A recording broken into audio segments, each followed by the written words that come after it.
بسم اللہ الرحمن الرحیم۔ السلام علیکم ورحمۃ اللہ۔ سنہرے اقوال کے ساتھ حاضر ہوں۔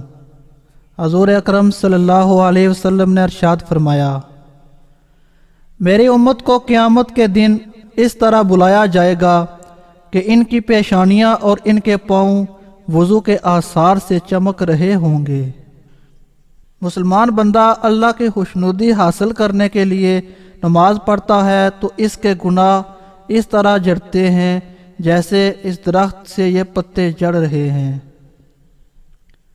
اے علی، 3 چیزوں میں کبھی تاخیر نہ کرو: نماز میں جب کہ اس کا وقت آ جائے، جنازہ میں جب وہ موجود ہو، بے شوہر عورت کے نکاح میں جب کہ تمہیں اس کا کوئی رشتہ مل جائے۔ قیامت کے روز بندے سے سب سے پہلے جس چیز کا حساب لیا جائے گا وہ نماز ہے۔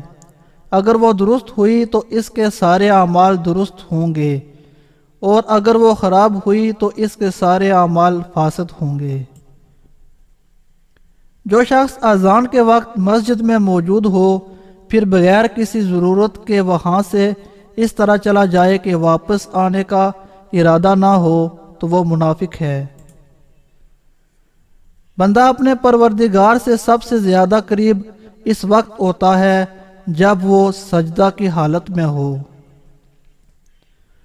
اگر جماعت کی نماز چھوڑنے والے کو یہ معلوم ہو جائے کہ جماعت میں شامل ہونے والے کی کتنی فضیلت ہے تو وہ ضرور چل کر آئے، خواہ اس کو گھٹنوں کے بل آنا پڑے۔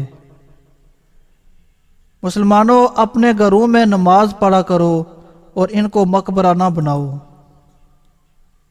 جو مسلمان بھی فرض نماز کا وقت آنے کے بعد اس کے لیے اچھی طرح وضو کرے، خشوع پیدا کرے اور آداب کے مطابق رکوع کرے تو اس کا یہ عمل اس کے تمام پچھلے گناہوں کا کفارہ بن جاتا ہے، جب تک کہ اس نے کسی گناہ کبیرہ کا ارتکاب نہ کیا ہو، اور گناہوں کی تلافی کا یہ عمل ساری عمر جاری رہتا ہے۔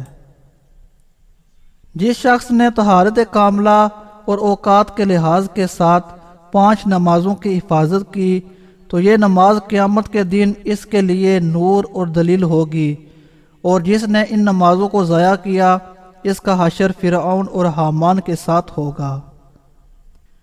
5 نمازیں اور جمعہ آئندہ جمعہ تک کے گناہوں کا کفارہ ہے، بشرطے کہ کبیرہ گناہوں کا ارتکاب نہ کیا جائے۔